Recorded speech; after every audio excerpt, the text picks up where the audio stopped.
中意阿姆斯特丹嘅早晨，真係好舒服。Good morning， 今日係day 4，其實已經錄咗第2次，因為我又唔記得開咪。我哋今日就 check out 呢個阿姆斯特丹 Amsterdam 嘅酒店，一陣間咧就會搭車去到 Rotterdam 㗎啦。咁就要搭個半鐘頭車。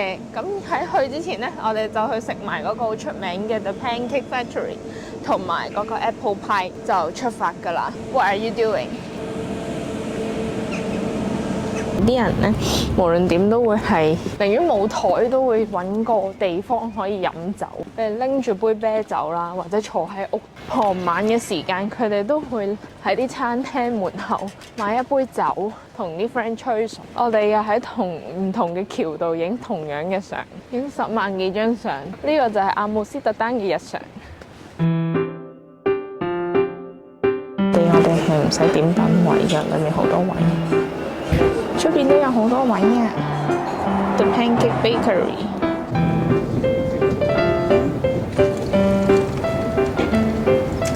咁我哋已經到咗 The Pancake Bakery 啦。咁我哋揀咗坐出邊，可以望住條運河嘅。咁咧佢有個冬天嘅 special 嘅，即係咁我哋咧就嗌咗一個係 international 嘅，咁同埋小 pancake with chocolate sauce。咁而家就喺度等佢哋。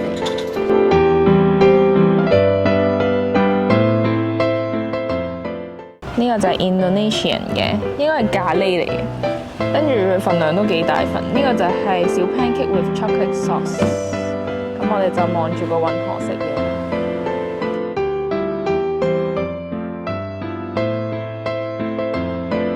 呢個 pancake 係我屋企做唔到喎，我未食過啲咁煙韌嘅 pancake。平時 pancake 係永遠都係梳乎里嗰種質地，或者係一係就麥當勞嗰種質地㗎嘛，但係呢個咧係有咬口喎，好食喎。鹹嘅 pancake 嗰款就係似薄餅咯，係雞肉嚟嘅，雞肉咖喱。我明點解啲人會形容佢似台灣蛋餅，冇咁油，但係嗰種煙韌程度就係蛋餅咯，有啲似我阿媽加薯粉去到整嘅意麵。點解咁多人嚟食啊？所以有啲鋪頭屹立不倒係有咩原因嘅？1973年開到而家係有原因啦。行下嚟到呢一個跳蚤市場，佢有唔同嘅嘢賣，衫褲鞋襪、嘢食、畫，全部都有，好神奇。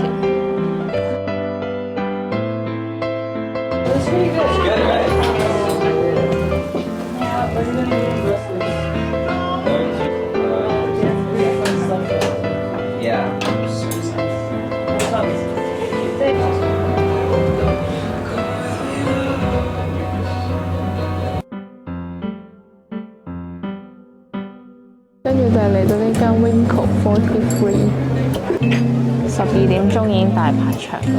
我哋買咗呢度出名嘅 Apple Pie 啦，成為5.1歐，冇 whipped cream 嘅，有 whipped cream 就要加0.9歐噶啦。跟住黃色勁香喎，好香肉桂味，好大一嚿，塊面個 size 有得廢，勁大嚿啊！有冇打字啊？我有個片片。食呢個，呢個係蘋果。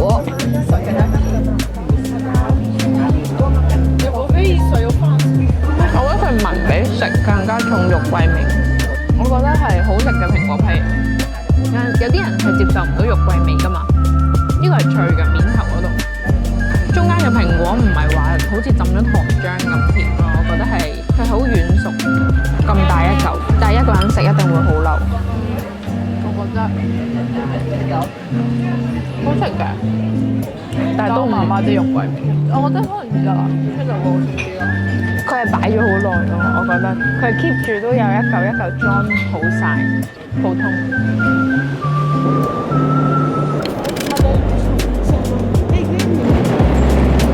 我哋趕緊車去 Rotterdam Central， 我哋揾緊 2B 嘅月台。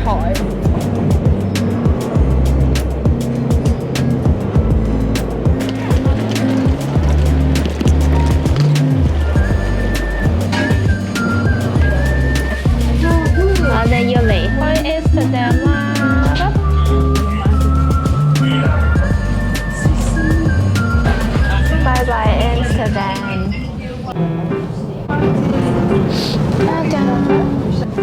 shadow。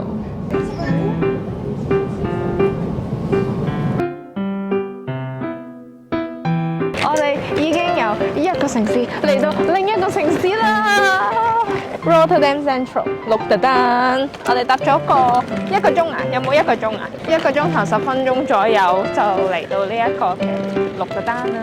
而家我哋就去 Airbnb check in 先。呢度就係我哋嚟緊2日住嘅民居啦。好，我哋嚟 room tour 啦。首先我哋已經嚟到鹿特丹啦，咁咧頭先就已經入咗我哋今日住嘅呢2晚住嘅 Airbnb 啦。咁一入到嚟咧，就已經係一條樓梯上去嘅啦。咁我帶大家行，轉呢邊就係我哋間房啦。跟住我哋間房有2張床啦，然後咧就可以直接一路出去噶啦。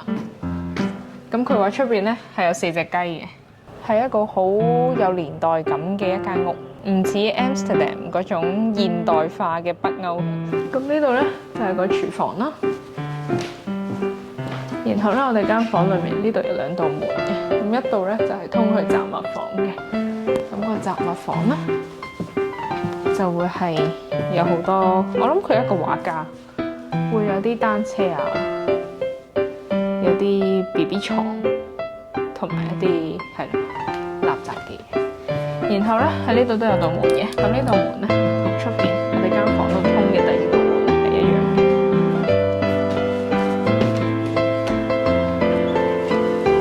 就係一個雜物房，個雪櫃都喺度。咁然後咧喺我哋間房出去咧，行多前少少咧就會係 toilet， 咁個 toilet 就係咁樣噶啦。再行過嚟啲咧就係個 bathroom 啦，個 bathroom 咧就係呢度沖涼咯。呢度，跟住洗手盆喺呢度咯，同埋咧出去餵雞嘅地方就係咁啦。分享完就好似喺呢度生活咗好耐嘅少女咁。多謝我仲係少女，26歲嘅少女。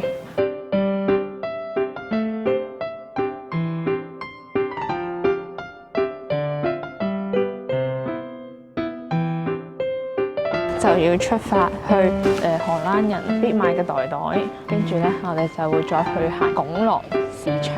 咁佢就星期1至4係收8點嘅。提嚟啦，我哋係咁見到呢一個圖案，呢個公仔，甚至前面係有個雕像嘅，有個吊飾添，個吊飾都係咁。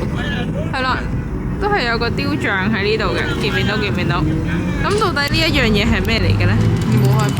答案揭曉。頭先嗰個咧，其實就係一個藝術雕造嚟嘅，叫做聖誕老人啦，俗稱呢個屁眼侏儒，係呢個藝術家保羅麥卡錫喺2001年喺荷蘭鹿特丹度創作嘅一個雕像。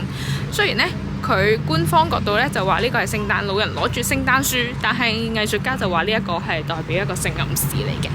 大家又估得啱唔啱咧？我哋嚟到呢個鉛筆同埋方塊屋啦，好遠啊，好攰啊，分享完攰啦。4嚿咁嘅樣。4嚿咁嘅樣。嗰邊咧就係個拱廊市場啦。鹿特丹即係一個民居啊，同 Amsterdam 好唔同。